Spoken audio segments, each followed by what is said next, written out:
Before the modern world stretched its wings, secrets were woven into the fabric of the universe, secrets that have echoed through the ages, hidden in plain sight, waiting to be unveiled. Welcome, dear viewers, to a journey back in time, to the very cradle of human civilization.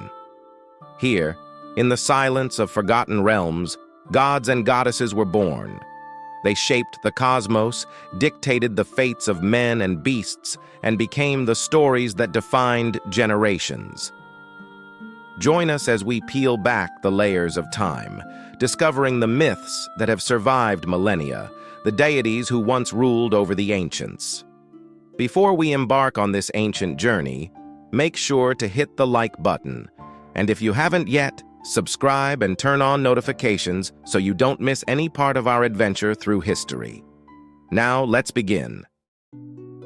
Travel back over 3,000 years to the ancient shores of the Aegean Sea, where two of history's most fascinating cultures, the Minoans and Mycenaeans, flourished. The Minoan civilization, thriving from around 2000 to 1450 BCE on the island of Crete, and the Mycenaeans, who dominated the Greek mainland from about 1600 to 1100 BCE, developed what can be considered a precursor to the classical Greek pantheon. The confluence of these cultures gave rise to a rich tapestry of myths, which would shape Greek mythology as we know it. Among the pantheon, a few deities stand out, embodying the values and natural forces important to these ancient people. The Earth Mother, often considered the primary deity in the Minoan pantheon, the Earth Mother, or Mistress of the Animals, was likely a goddess of fertility and agriculture. She is frequently depicted in art as flanked by lions or other wild creatures, emphasizing her dominion over nature and animals. The Snake Goddess, the iconic figurines of a goddess holding snakes and showing a bare chest, suggest worship of a snake goddess associated with fertility, the household, and protection. While not definitively named, she represents a powerful female deity, possibly an aspect of the later Greek goddesses like Athena or Hera. Mycenaean warrior god. Likely an early form of Ares or a similar war deity, this god would have been a protector of warriors and heroes. The unique aspects of this mythology include a strong emphasis on female deities and symbols, a stark contrast to the male-dominated pantheons of many other ancient cultures. Minoan religion in particular showcased goddess worship and possibly even priestesses, suggesting a society where women may have held substantial influence. Did you know that the Minoans practiced a form of bull leaping as a religious or ritualistic activity? This dangerous sport may have been a way to honor their deities, a test of courage and grace believed to bring them closer to the gods. The Mycenaeans, known for their warrior culture, took their gods to war. Tombs of kings and warriors alike have been found with religious symbols, suggesting that they believed their deities would protect them in battle and in the afterlife. As we gaze upon the ruins and relics left behind, the Minoan Mycenaean mythology invites us to ponder the spiritual and daily lives of these ancient people. Now, let's venture back to the ancient times of the Chinese civilization in order to unveil their ancient mythology. China's mythology is as vast and varied as the land itself, stretching back to at least the 12th century BCE with the Shang dynasty and evolving through the ages. At the heart of these myths stand the deities, as numerous as the stars. Through all their names, we can mention few key deities. Shangdi, originally the supreme god, Shangdi presided over heaven, earth, and the activities of both nature and humanity. He was considered the divine ruler and the ultimate authority in the universe. Nuwa, a goddess of creation, she is famed for creating humanity and repairing the sky after a cataclysm. She is often depicted with a serpent-like tail. Fuxi. Often paired with Nuwa, Fuxi is credited with establishing civilization, teaching hunting, fishing, and domesticating animals. Caixin. Often invoked during the Chinese New Year, Caitian is the god of prosperity. He is widely worshipped by people hoping for success and fortune. Families maintained ancestral shrines in their homes, where they offered prayers, food, and incense to honor their ancestors. The emperor, seen as the son of heaven, played a key role in the rituals, which included offerings and sacrifices to heaven at the altar of heaven in Beijing. Priests would use oracle bones to communicate with the gods, asking for guidance on everything from weather to warfare. The answers, believed to be messages from the gods, were interpreted from the cracks formed in animal bones or turtle shells when heated. The mighty dragon, which flies across the skies, is a symbol of power and good fortune. As we explore these ancient narratives, we uncover more than just stories. We discover the philosophical bedrock that has supported and guided one of the world's oldest civilizations through millennia. We dive now into the heart of the Indus Valley, where one of the world's earliest urban civilizations flourished. Shrouded in mystery, the spiritual life of the Indus Valley civilization remains one of the greatest puzzles of the ancient world. Without any deciphered written records, what we know about the Indus Valley deities comes from archaeological findings, seals, figurines, and pottery.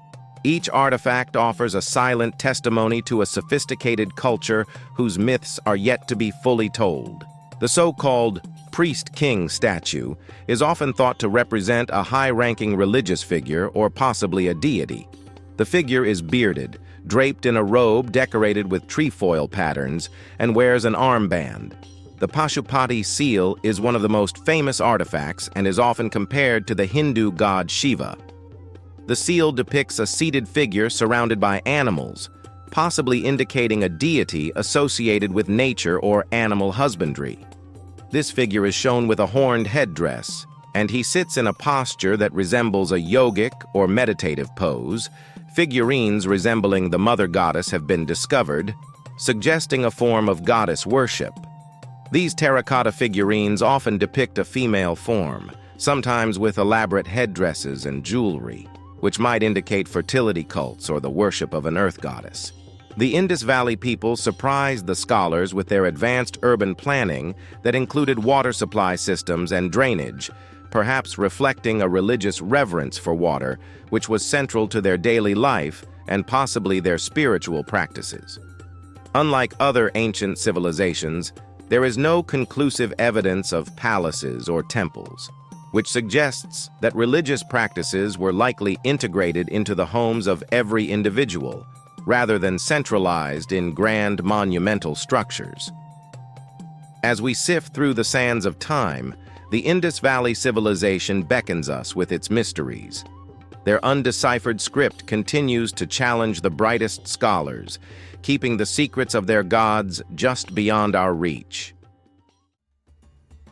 The ancient Egypt is the land where gods walked among men, and the Nile shaped the destinies of entire civilizations. There, gods and goddesses were woven into the very fabric of existence. They controlled the elements, governed the afterlife, and even dictated the daily lives of the pharaohs and their subjects. Beginning around 3100 BCE with the unification of Upper and Lower Egypt, the Egyptian pantheon became prominent. Among the gods, Ra was one of the most important deities. He was believed to travel across the sky by day in his solar boat and navigate the underworld by night. Ra represented sunlight, warmth, and growth. Isis was the goddess of magic and healing, revered as a protector of the dead and the goddess of children and nature. She was known for her magical skills, and the story of her restoring her husband, Osiris, is central to Egyptian mythology. Hathor was a multifaceted goddess associated with love, beauty, music, and motherhood. She was also known as the Lady of the West and was believed to welcome the dead into the afterlife. Thoth was the god of writing, knowledge, and wisdom. Depicted as an ibis or a baboon, he was believed to be the scribe of the gods, credited with the invention of writing and the calendar. Unique to Egyptian belief was their view of the afterlife, a complex underworld journey guided by Anubis, the jackal-headed god of mummification. It was he who watched over the scales during the weighing of the heart, a trial that determined one's fate in the afterlife. The Egyptians created the world's first extensive book of the dead, the Book of Coming Forth by Day. This guidebook for the deceased was filled with spells and instructions to navigate the afterlife, ensuring safe passage and protection against demons. During the grand festivals like the Feast of Opet, the gods were paraded and celebrated, reinforcing their presence in every aspect of life and ensuring the continued prosperity of the land. As the sun sets over the timeless Nile, the gods and goddesses of Egypt remind us of a civilization deeply intertwined with divinity. The legacy of these deities continues to enchant and inspire to this day. Welcome to the dawn of civilization, to the land between two rivers, where the world's first cities rose from the fertile crescent of Mesopotamia. This is ancient Sumer, a civilization that began around 4500 BCE and flourished in what is now modern-day Iraq. Here, among the reeds and rivers, the Sumerians crafted a pantheon of gods and goddesses as complex as the society they protected. Among the revered was Anu, the sky god, the father of gods, and the sovereign of the heavens. His power was unmatched, his authority revered across the land. Below Anu was Enlil, the god of air and storms, a mighty figure who controlled the wind and rain, crucial for Sumerian agriculture. His decrees were destiny, his will was law. And there was Inanna, the goddess of love and war, a deity of dualities, embodying both brutal conflict and unbridled passion. Her tales of love and valor are among the earliest recorded stories in human history. Sumerian deities were deeply anthropomorphic, possessing human-like forms and characteristics, engaging in human activities, and experiencing human emotions. They were revered in so-called ziggurats, massive step pyramid structures symbolizing a bridge between heaven and earth. Perhaps one of the most famous literary works from ancient times is the Epic of Gilgamesh, which explores themes of heroism and the quest for immortality. I got a short video about it on my channel if you want to check it out as well. Sumerian beliefs about the afterlife were complex and not particularly optimistic. Their view of the underworld, known as the Great Below, was a dark, dreary place. As the sun sets over the land of Sumer, we close our journey through this ancient world. Though millennia may separate us, the gods and goddesses of these ancient pantheons continue to influence our culture, art, and literature, reminding us of our shared quest to understand the world around us. Share your favorite myth from today's episode in the comments below and tell us which pantheon captivated you the most. Until next time, keep the legends alive in your hearts and minds. Farewell, fellow travelers of time.